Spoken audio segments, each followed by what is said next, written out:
ते आपल्याला अनेक गोष्टी बजेटशी संबंधित सांगणार आहेत। मला फक्त ते येईपर्यंत 2 मुद्दे आपल्याला आवर्जून सांगायचे। खरं तर 3 मुद्दे। पहिला मुद्दा असा आहे की प्रधानमंत्री धनधान्य आय संरक्षण योजना अशी एक योजना या बजेटमध्ये जाहीर केली आहे। त्याच्यामध्ये देशातले 100 जिल्हे घेण्याच्या बाबतीत विचार आहे पहिल्या टप्प्यात। तर आम्ही आता भारतीय जनता पार्टी धाराशिव जिल्हा म्हणून आम्ही सर्वांनी एकत्रित ठरवले की या विषयाच्या बाबतीमध्ये आदरणीय मुख्यमंत्री महोदयांना विनंती करायची आणि आपला धाराशिव जिल्हा या योजनेमध्ये यावा अशा अनुषंगाने ठराव आम्ही सर्वांनी पारित केलाय आणि त्या अनुषंगाने आम्ही मुख्यमंत्री महोदयांना विनंती करणार आहोत। आपल्याला कल्पना आहे की आपल्या जिल्ह्याचं अर्थकारण जे ते शेतीवर अवलंबून आहे, त्यामुळे या योजनेच्या माध्यमातून आपल्या जिल्ह्यातल्या लाखो शेतकऱ्यांना मोठा फायदा होणार आहे। त्यासाठी आम्ही हा एक निर्णय घेतलाय। दुसरं आपल्याला सांगायचं होतं की या बजेटमध्ये उद्योग क्षेत्राच्या बाबतीत आपल्या केंद्र सरकारने खूप मोठा भर दिलाय। MSME सेक्टर जे आहे, जे सूक्ष्म मध्यम आणि छोटे जे प्रकल्प आहेत, ज्या औद्योगिक प्रकल्पांच्या बाबतीत मी बोलतोय,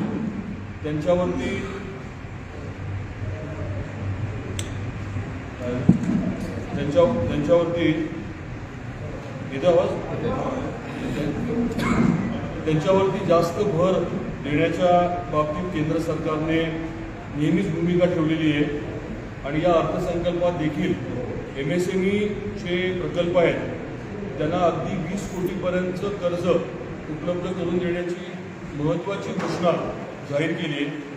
आणि जे प्रथम व्यवसाय करणारे उद्योजक आहेत आणि महिला यांना 2 कोटीपर्यंतचं कर्ज देण्याच्या बाबतीतली भूमिका या बजेटमध्ये अर्थसंकल्पामध्ये जाहीर केली आहे। या सर्व गोष्टींचा विचार करून आपल्या धाराशिव शहराजवळ वडगावला MIDCची इंडस्ट्रियल एरिया आपण विकसित करतोय। तिथे साधारण 75 एकरवरती MSME पार्क करण्याचं आपण ठरवलंय। त्या बाबतीमध्ये उद्योजकांबरोबर 2-3 बैठका देखील झाल्या आणि येणाऱ्या काळामध्ये या MSME पार्कच्या माध्यमातून आपल्या भागातल्या उद्योजकांना संधी तर मिळेलच आणि त्याचबरोबर केंद्र सरकारच्या या योजनांच्या माध्यमातून त्यांना मोठं आर्थिक पाठबळ मिळणार आहे। तिसरा मुद्दा आहे तो म्हणजे याच अर्थसंकल्पामध्ये पर्यटनावरती प्रचंड भर देण्यात आलेला आहे। तो फोकस एरिया म्हणून पुढच्या काळामध्ये विकसित केला जाणार आहे आणि आपल्या जिल्ह्यात देखील आपण त्याच विषयावरती फोकस करायचं ठरवलं। त्यामुळे या केंद्रातल्या अर्थसंकल्पाच्या माध्यमातून आपण जे आपल्या जिल्ह्यामध्ये नियोजन केलंय, शेतीवरती आधारित आपल्याला जो काही बिझनेस किंवा व्यवसाय किंवा उद्योग करायचा आहे। दुसरा मुद्दा म्हणजे इंडस्ट्री आणि रोजगार निर्मिती, MSMEचं मी आपल्याला उदाहरण दिलं। आणि तिसरा मुद्दा जो आहे तो पर्यटन टुरिझमच्या माध्यमातून आर्थिक विकास आणि रोजगार निर्मिती। तर आपल्याला अनेक पूरक गोष्टी आपल्या जिल्ह्याला, आपल्या जिल्ह्यावासियांसाठी अनेक पूरक अशा गोष्टी झालेल्या आहेत। या बजेटच्या माध्यमातून, धोरणाच्या माध्यमातून आपल्याला देखील पाठबळ मिळणार आहे। या विषयांच्यासाठी म्हणून केंद्र सरकारचे मी आभार व्यक्त करतो आणि कल्याण शेट्टी साहेब येईपर्यंत आपले काही प्रश्न असतील तर तोपर्यंत मी घेतो। मेडिकल कॉलेजच्या संदर्भात आपण परवा सांगितलं होतं पालकमंत्र्यांच्या बैठकीत लवकरच म्हणजे पुढल्या 8 बैठक आहे मुख्य सचिवासोबत। मेडिकल कॉलेजच्या संदर्भात पुढे काय झालं?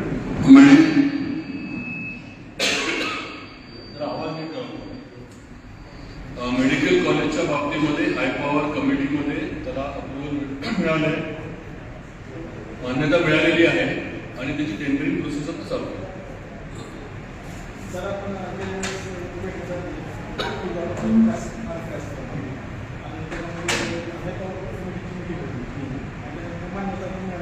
काय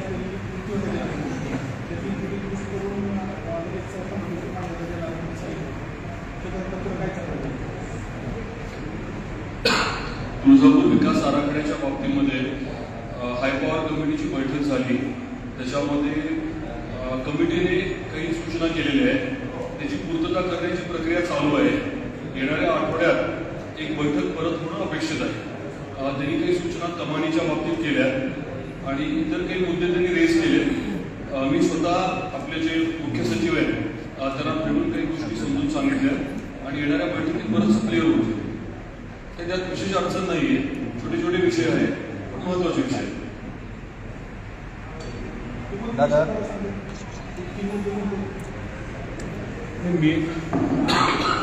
मेन विषय जो आहे तो कमानीचा मुद्दा आहे. टीपी आराखडा जो असतो त्या बाबतीतला थोडंसं काही गैरसमज होता. आपण जे पुतळ्याचं काम करतो त्याच्या बाबतीत काही गैरसमज होते. बऱ्यापैकी क्लिअर झाले. महत्वाचे हे 2-3च मुद्दे. बाकी मग रेट्सच्या बाबतीत वगैरे ते किरकोळ मुद्दे होते ते क्लिअर झाले. ते कॉपी मिनिट्स तुम्हाला उपलब्ध करून झालं. दादा ही जी पर्यटनाचा जो विषय आता तुम्ही काढला अर्थसंकल्पामध्ये त्याच्यामध्ये आपली जी प्रसाद योजना आहे त्याचा समावेश होऊ शकतो का? किंवा दुसरा एक प्रश्न, मेडिकल कॉलेजचा तर विषय झाला पण जागेचा काय आणि प्रश्न मिटत नाही आहे. नेमकं कुठं आणले आता? जागा आपल्याला काही प्रमाणामध्ये हँडओव्हर झाली आहे.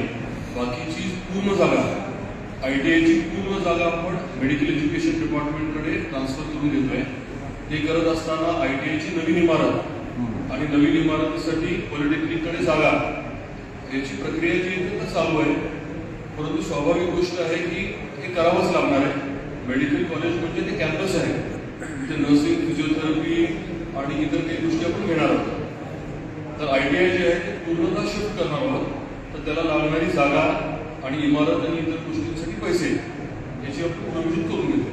मेडिकल कॉलेजमध्ये प्राध्यापक आहेत ते सक्षम प्राध्यापक नाही. विद्यार्थ्यांना फक्त अभ्यास करा असं सांगतात. शिकवणारे प्राध्यापक नाही. मोठी अडचण आहे. मेडिकल कॉलेजमध्ये जे शिकवणारे प्राध्यापक आहेत ते सक्षम नाहीत. विद्यार्थ्यांना फक्त अभ्यास करा म्हणतात आणि अनुभवी प्राध्यापक नसल्यामुळे त्यांची गोची व्हायची. सोमवारी मी इथे असलो तर आपण मिळून विद्यार्थ्यांना भेटू. काय नेमकी अडचण आहे समजून घेतो. पण आपल्या माहितीसाठी आपण एक महत्त्वाचा निर्णय घेतलाय. तो म्हणजे all India institute of medical sciences Nagpur यांच्याबरोबर आपल्या शासकीय वैद्यकीय महाविद्यालयाचा करार करायचं आपण ठरवलंय. MOUचा ड्राफ्ट आपण साधारण तयार केलाय. नागपूरमध्ये तिथले संचालक आहेत त्यांच्यावर माझ्या 2 वेळेस बैठका झाल्या. आपली इथली टीम देखील तिकडे गेली होती आणि एम्सच्या माध्यमातून तिथल्या शिक्षकांची देखील तिथले जे प्राध्यापक आहेत, शिक्षक आहेत त्यांची मदत आपल्याला इथे कशी घेता येईल, काही ऑनलाईन लेक्चर्स ठेवता येतील का, त्यांच्याकडचे काही इथे येऊ शकतील का, आपल्याकडचे तिथे काही जाऊ शकतील का, हे सर्व नियोजन आपण करतोय. आणि त्याचबरोबरीने जिल्ह्यामध्ये आरोग्याच्या बाबतीमध्ये कॅम्प्स घेणं, अजून व्यापक आणि मोठ्या पद्धतीने उपयुक्त कॅम्प घेणं याच्यावरती आपण भर देणार आहोत. हे एम्सचा विषय. प्रसाद योजने काय म्हणतात? प्रसाद योजनेचं पर्यटनामध्ये आज समावेश होतो. तो मायनर विषय आहे. प्रसाद योजनेकडनं आपल्याला 100 कोटी रुपये मिळणं अपेक्षित आहे. त्याचा प्रस्ताव दिलेला आहे. ती ऑनगोईंग प्रोसेस आहे. आपल्यासाठी जास्त मोठा फोकसचा एरिया तो राज्य सरकारचा मोठा आहे. केंद्रीय अर्थसंकल्पामध्ये केंद्रीय अर्थसंकल्पामध्ये धाराशिव तुळजापूर सोलापूर रेल्वे मार्गासाठी एकूण किती रक्कम म्हणजे मंजूर झालेली आहे? त्या मला ती रक्कम आता नाही सांगताना ते पिन बुकमध्ये येणं अपेक्षित आहे. 200 कोटी काहीतरी आलेलं आहे त्यामध्ये. आपल्याला निधीची अडचण येणार नाही. आपला हा प्रकल्प आता 1950 कोटीचा होता, तो साधारण 3000 झाला. धाराशिव ते तुळजापूरचं काम आता चालू आहे. पण पुढचे 2 टेंडर थोडे थांबले कारण ह्या अधिकच्या रकमेची मान्यता मिळणं अपेक्षित आहे. आपल्या राज्य सरकारने 100 दिवसाच्या कार्यक्रमात हा प्रकल्प घेतला आहे.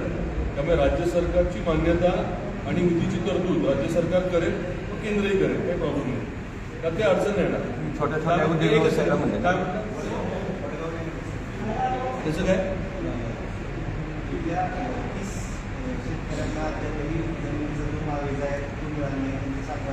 त्याची काही तांत्रिक अडचणी आहेत, चर्चा झालेली आहे, ती क्लिअर होऊन जाईल. त्याच्यामध्ये एलिव्हेशनचे वगैरे काही विषय आहेत. आपल्या जिल्ह्यामध्ये आत्मनिर्भरचं काम मोठ्या प्रमाणात आहे. परंतु त्यासाठी विशेष काही तरतूद म्हणून आपल्या महाराष्ट्रामध्ये 1 नंबरला होतं आत्मनिर्भरमध्ये. त्यावेळेस काय आपल्याला बजेट हां दोन्हीमधून पण आपलं काम घेतो आपण. नेमकं किती बजेट आपण हे गतवर्षी दिलं आणि पुढं नेमकं काय नियोजन असणार आहे? माझ्याकडे आता फिगर्स नाही ते तुम्हाला उपलब्ध करून देईल. किरण ऑफिसर बघतात हां तुम्हाला उपलब्ध करून देईल. बऱ्यापैकी आपण आत्मनिर्भरमध्ये काम केलेलं आहे.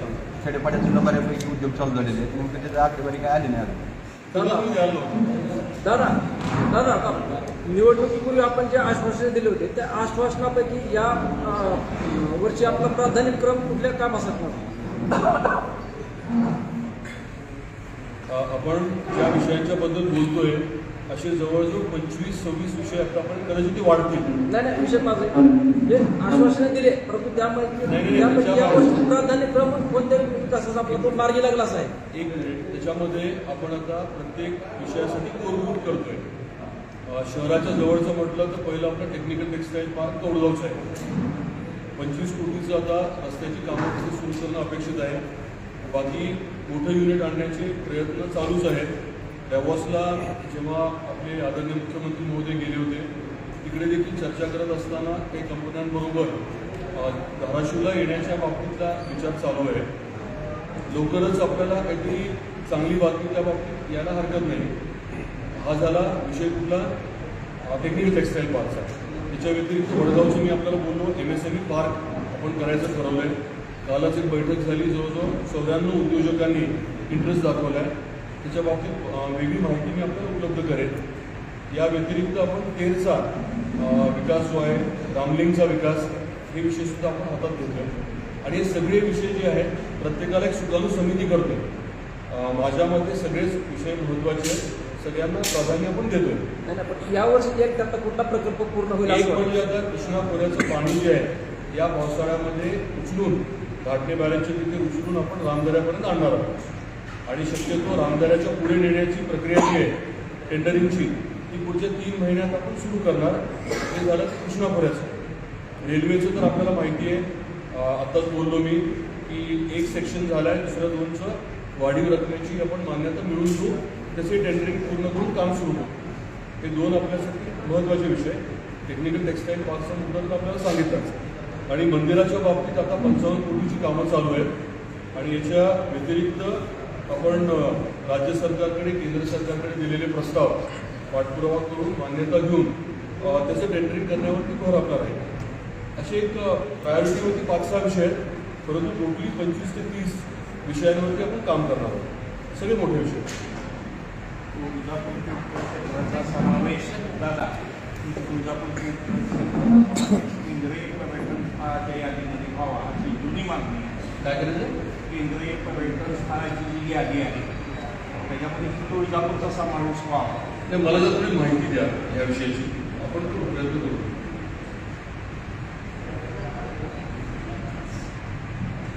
मल्टी स्पेशलिस्ट हॉस्पिटल जे निघणार आहे तुळजापूरमध्ये कसं आहे नेमकं काय?